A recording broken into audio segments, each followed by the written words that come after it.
മാറി മാറി വന്ന സർക്കാരുകൾ ചെറുപ്പക്കാർക്ക് വേണ്ടി എന്താണ് ചെയ്തത്? ലോക്സഭയിൽ പ്രതിപക്ഷ നേതാവ് രാഹുൽ ഗാന്ധി ചോദിച്ചു. രാജ്യത്തിന്റെ ഭാവി നിർണയിക്കുന്നത് ചെറുപ്പക്കാരാണ്. രാഷ്ട്രപതിയുടെ പ്രസംഗത്തിലും ചെറുപ്പക്കാർക്കായി ഒന്നും ഉണ്ടായിരുന്നില്ലെന്നും രാഹുൽ പറഞ്ഞു.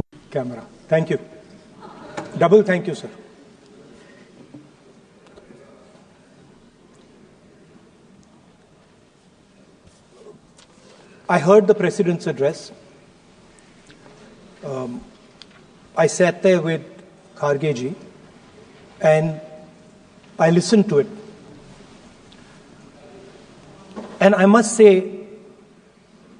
I struggled through the President's address to maintain my attention on what was being said. Because I had heard pretty much the same President's address the last time and the time before that and the time before that. And it was the same laundry list of things that the government has done. We have done this, we have done this, we have done this, 50 or 100 things that the government has done. And so while I was sitting there, I was thinking, okay, I am being critical about what is being said. And I am saying that this is not the type of President's address that should be delivered. Well, the question came to my mind, what type of address would an India Gathbandhan government deliver? How would that address be different than the address we heard? Because it's no point me saying that it is a laundry list and then not providing a alternative idea. And so today I would like to lay out some dimensions of what an alternative address would look like, what the India Gathbandhan would probably focus on, and where we would lay emphasis. The future of this country is going to be decided by the young men and women of this country, the youth of this country. So I think anything we say has to be addressed to them, has to be spoken to them. The first thing in front of us, and this is something I'm sure the Prime Minister would accept, and pretty much everybody in this room will accept, is that even though we have grown fast. We are growing slightly slower now, but we are still growing. A universal problem that we have faced is that we have not been able to tackle the problem of unemployment. No, neither the UPA government nor today's NDA government has given a clear-cut answer to the youth of India about employment. I don't think anybody in this room will disagree with me. I'll give a little statistic for the Prime Minister.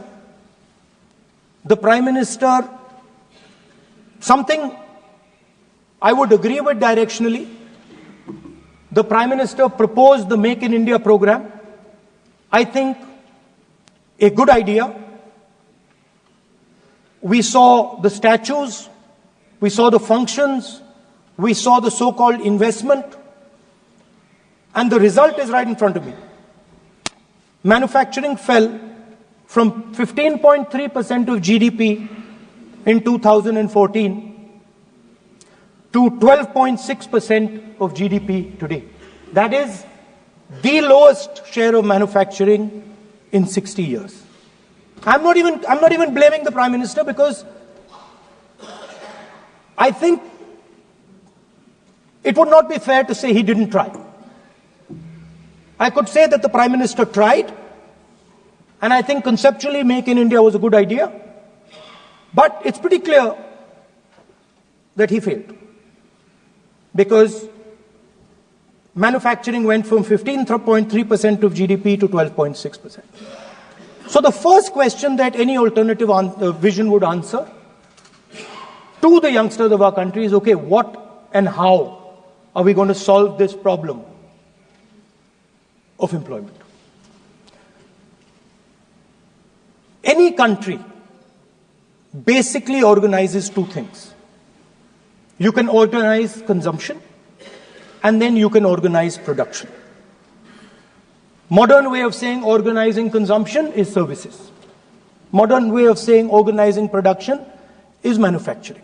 But there is more to production than simply manufacturing. For example, agriculture also is about production. Now, pretty much every government since 1990 has done a decent job on consumption, on organizing consumption. Which are the companies that organize consumption? Uber organizes consumption. Reliance organizes consumption. Adani organizes consumption. But we have, as a country, failed in organizing production. We have excellent companies that try to organize production. They are the Mahindras of this world. They are the Bajajs of this world. Part of Tata's organizes production, but the record of the country on organizing production is dismal. And essentially what we have done is we have handed over the organization of production to the Chinese. So this mobile phone, even though we are saying we make this mobile phone in India, that is not a fact. This phone is not made in India. This phone is assembled in India. All the components of this phone are made in China. The network that has produced this phone is made in China, is owned by China. So every time we use a phone, every time we wear a Chinese shirt, a Bangladeshi shirt, every time we wear a pair of Chinese sneakers, we are paying a tax to China. Because some Chinese youngster is earning a salary to make or to produce that product. So, the first message I would give in a presidential address would be that India has to focus completely on production. Because if